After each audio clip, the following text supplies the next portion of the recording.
Honest, sometimes these speeches in the moment don't seem that significant, but I'll take a bit of a different tack, which is that I do believe there was a bit of a Churchillian quality to this. This was a big speech. It is rare that an American president or any leader gets up in front of the United Nations General Assembly and says, you don't need to stay in power forever. In fact, I didn't. I chose to leave democratically. And in a gentle way, he chastised the audience. And, you know, there's a through line between that and some of the wars that he also spoke about. Why is Vladimir Putin in this war in Ukraine? To stay in power and maintain his dictatorship.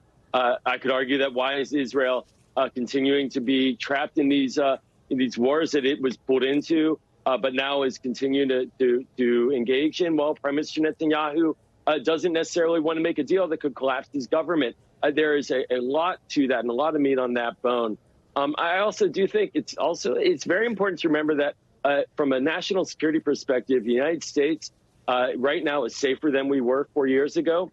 We don't have troops directly engaged in military operations like we did 4 years ago for the first time in decades, quite frankly. And that's a win for the United States on the global stage.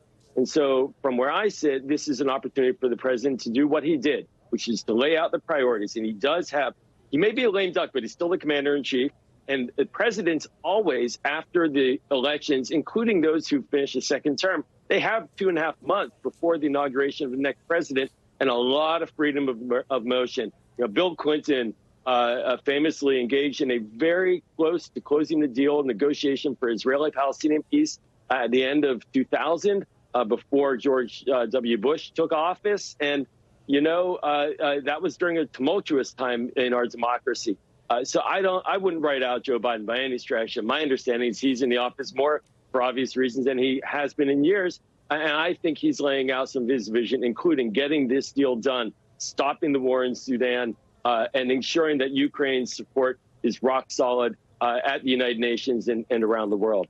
Joel, what do you make of his focus on artificial intelligence during this speech, talking about the benefits and the dangers and saying in the years ahead, there may be no greater test of our leadership, asking the assembly there, how do we as an international community address the use of AI?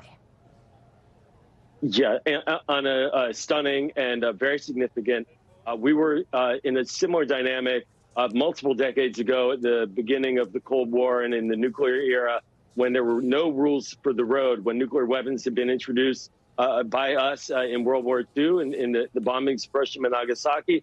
And then for years, there were no guardrails, no ways to really ensure that we could not just have a nuke go off at any moment in time in a free-for-all. And so rules eventually over time through arms control treaties were developed and created some sense of normalcy and parameters. I think he sees this big threat. AI is a big threat. He wants to try to make sure the world is grappling with it in a smart, cogent way.